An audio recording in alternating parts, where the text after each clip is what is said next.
नाजरीन, कैद आज़म मोहम्मद अली जिन्नाह और सर डेंशा पेटेट आपस में गहरे दोस्त थे और उनका आपस में बहुत ही प्यारा ताल्लुक़ था। सर डेंशा पेटेट पारसी ख़ानदान से ताल्लुक़ रखते थे, पारसी उनका मज़हब था और वो उस वक्त हिंदुस्तान के अमीर तरीन ख़ानदान में उनके ख़ानदान का शुमार होता था।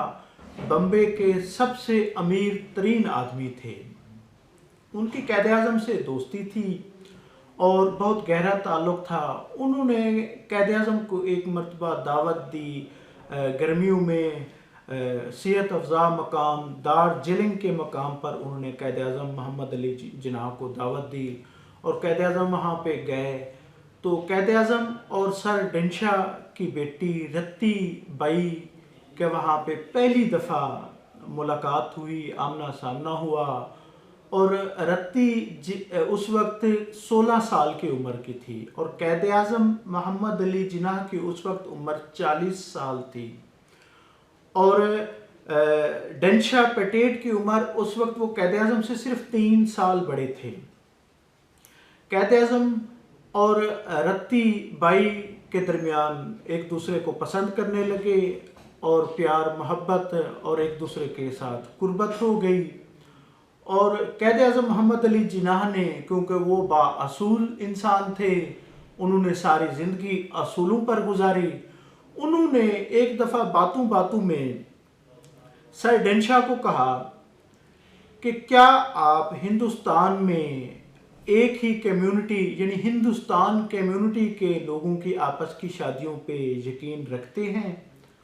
उस पर डेंशा पेटेट ने जवाब दिया कि यकीनन ये हमारे मुल्क हिंदुस्तान के लिए बेहतर है कि कम्युनिटी के लोग और मुख्तलिफ तबकात के लोगों के दरमियान अगर शादियाँ होंगी तो वो एक दूसरे के साथ करीब होंगे, कुर्बत बढ़ेगी और ये मुल्क के लिए, मुल्क की मजबूती के लिए अच्छा है।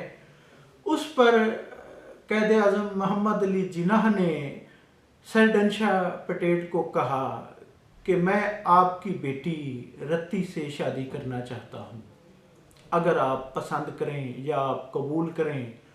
उस पर डेंशा पेटेट बिगड़ गया, उसने शदीद गुस्से का इजहार किया, नाराज़गी का इजहार किया, बल्कि यहाँ तक भी बाज़ मौरख़ीन लिखते हैं कि उन्होंने अपने घर में कैद आज़म के उस वक्त दाखिले पर पाबंदी लगा दी और उसने अपनी बेटी पर भी सख्ती की, क्योंकि उसकी बेटी ने भी कैद आज़म मोहम्मद अली जिन्नाह से मोहब्बत का इजहार किया था।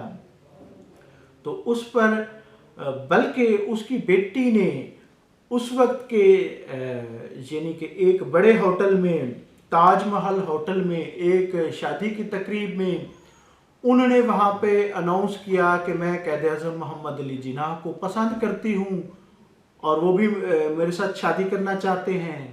इस पर उनके वालिद डेंशा मज़ीद बिगड़ गए। उन्होंने उस वक्त मुंबई की अदालत से रजू किया और उन्होंने वहाँ से एक कोर्ट आर्डर ले लिया कि 18 साल की उम्र तक जब वो बालिग नहीं है तो वो ना कहीं आ जा सकती है और ना ही वो अपनी मर्ज़ी से शादी कर सकती है।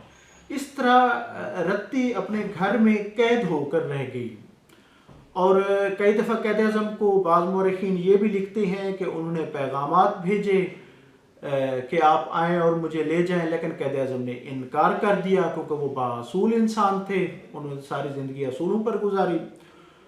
और 20 फरवरी 1918 को जब वो 18 साल की हो गई तो उन्होंने अब्दुल्ला बरेलवी जो बम्बई क्रॉनिकल के एडिटर थे, उनके हाथ उन्होंने रत्ती ने पैगाम कैद आज़म को भेजा कि मैं आपको मिलने के लिए आ रही हूँ और वहीं पे हम निकाह कर लेंगे, शादी कर लेंगे। लेकिन कैद आज़म मोहम्मद अली जिन्नाह ने उसको दोबारा पैगाम भेजा कि नहीं, आप मुझे मिलने ना आए क्योंकि मैं मुसलमान हूँ और मैं मुसलमानों की नुमाइंदगी करता हूँ। उस वक्त कैद आज़म मोहम्मद अली जिन्नाह यानी कि हिंदुस्तान में मुसलमानों की एक सीट पे एक मेंबर थे, इलेक्टेड मेंबर थे। तो उसके बाद ये है कि कैद आज़म ने बम्बई की जामिया मस्जिद में मौलवी नज़ीर अहमद के हाथों रत्ती ने इस्लाम कबूल किया और उसके बाद क़ायद आज़म मोहम्मद अली जिन्ना और रत्ती जिन्ना बन गए। वो उन्होंने क़ायद आज़म से शादी कर ली। उस पर पारसी कम्युनिटी ने एक शदीद रद्द-ए-अमल का इजहार किया, क्योंकि पारसी कम्युनिटी जो थी उनके पूरे हिंदुस्तान में यानी कि अंग्रेज़ों से भी बहुत अच्छे ताल्लुकात थे, हिंदुओं से भी वो फैमिली बहुत ज़्यादा यानी कि एक वेल नोन फैमिली थी और रिचेस्ट फैमिली थी।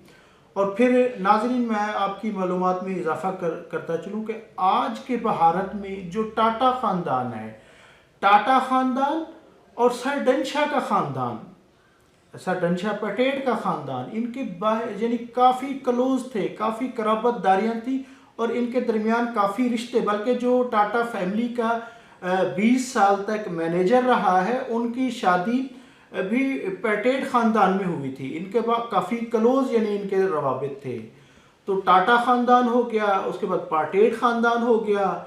तो वहाँ पे एक उन्होंने क़ायद आज़म से शादी नहीं हुई, बल्कि उन्होंने उसको इस्लाम दुश्मनी में बदल दिया, उस पर काफ़ी शदीद रद्द अमल का इजहार किया क़ायद आज़म का। बल्कि उस कम्युनिटी ने बाइकाट तक किया, बल्कि उसकी कम्युनिटी ने बाद में सर डेंशा पटेट का भी बाइकाट किया कि आपकी बेटी ने एक मुसलमान से क्यों शादी की है।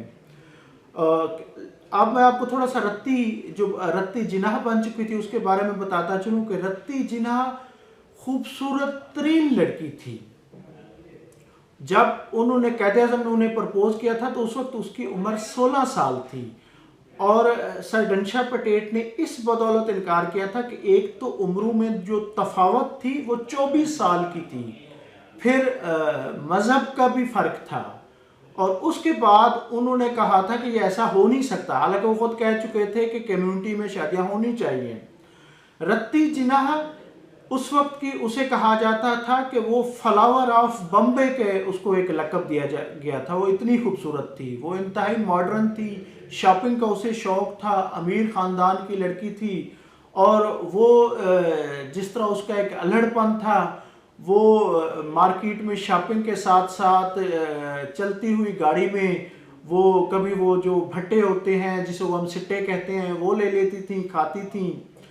तो शादी हो गई। उसके बाद ये है कि क़ायद आज़म मोहम्मद अली जिन्ना क्योंकि मुसलमानों के लीडर थे और उनकी एक सियासी ज़िंदगी थी, एक जिद्दोजहद थी और उस वक्त हिंदू और अंग्रेज़ वो चूँकि एक प्लेटफार्म पे, अंग्रेज़ों की साजिश थी कि इक़्तिदार जो है वो हिंदुस्तान में हिंदुओं को ही आगे लाया जाए और मुसलमानों की हौसला शिकनी की जाए। और ये अंग्रेज़ों की साजिश थी कि वो वहाँ पर ख़ास तौर पे जितनी भी बड़ी मुलाजमतें थीं उस वक्त उनमें भी वो हिंदुओं को ओबलाइज करते थे। और वो इस वक्त इस यकतरफा रवैये की वजह से क़ायद आज़म ने जो शुरू में हिंदू और मुस्लिम इत्तेहाद के दाई थे 1913 तक, वो बाद में हिंदू के इस रवैये और अंग्रेज़ों की इस यानी साजिश और मेरिट के ख़िलाफ़ पॉलिसी पर वो मैदान में आ गए। उस पर उन्होंने यानी अपनी शादी के 1918 के बाद उन्होंने बहुत ज़्यादा जो टाइम है वो सियासत में सर्फ किया है, वो मुसलमानों की जद्दोजहद के लिए सर्फ किया है। 1919 में क़ायद आज़म और रत्ती जिन्ना के यहाँ एक बेटी हुई, वाडिया जिन्ना जिसका नाम रखा गया।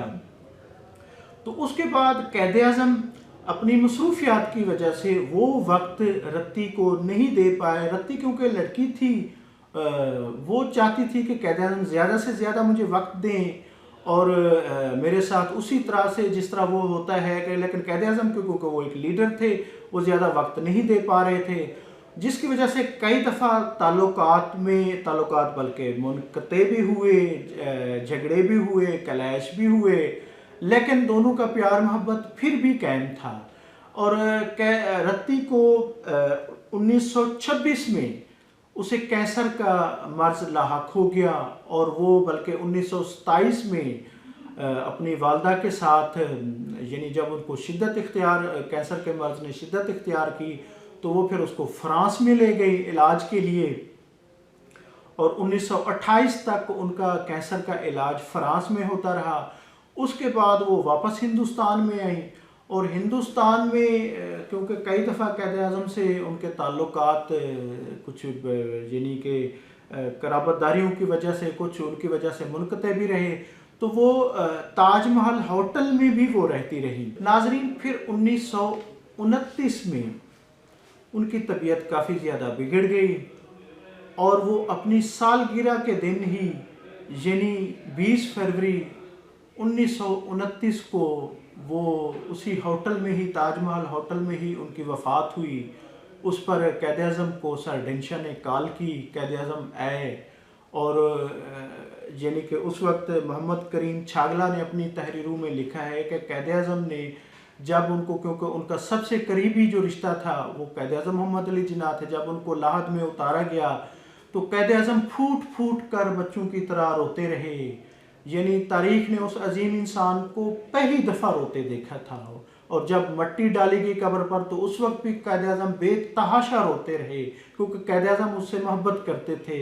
ان کی سیاسی جدوجہد کی وجہ سے جو یعنی کہ درمیان میں جو وہ ایک تعلق جو تھا منقطع رہا، لیکن قائد اعظم پھر بھی اس سے، اور کئی لیٹر میں بھی اس کو وہ ڈارلنگ، آئی لو یو، اس طرح کے الفاظ قائد اعظم اس کے لیے اظہار کر چکے تھے۔ تو جب رتی وفات پا گئیں، ان کے بعد قیام پاکستان کا وقت آیا، یعنی کہ اگست 1947 میں جب قائد اعظم پاکستان آنے لگے تو اس وقت بھی اگست کے ماہ میں وہ رتی کی قبر پہ گئے اور پھوٹ پھوٹ کر روئے۔ 2 دفعہ قائد اعظم کی زندگی میں جب وہ روئے تو وہ رتی کی ہی اس پہ یاد میں روئے۔ ناظرین، رتی جناح سے قائد اعظم محمد علی جناح بہت زیادہ محبت کرتے تھے۔ یہ آج کی جو واقعات پہ ویڈیو ہے یقیناً آپ کو پسند آئی ہوگی۔ قائد اعظم محمد علی جناح کی لو میرج کی سٹوری پہ یہ ویڈیو ہے۔ ناظرین، امید ہے کہ ویڈیو آپ کو پسند آئی ہوگی، اس کو لائک کیجئے گا اور چینل کو سبسکرائب کریں۔ بہت شکریہ، تھینک یو، اللہ حافظ۔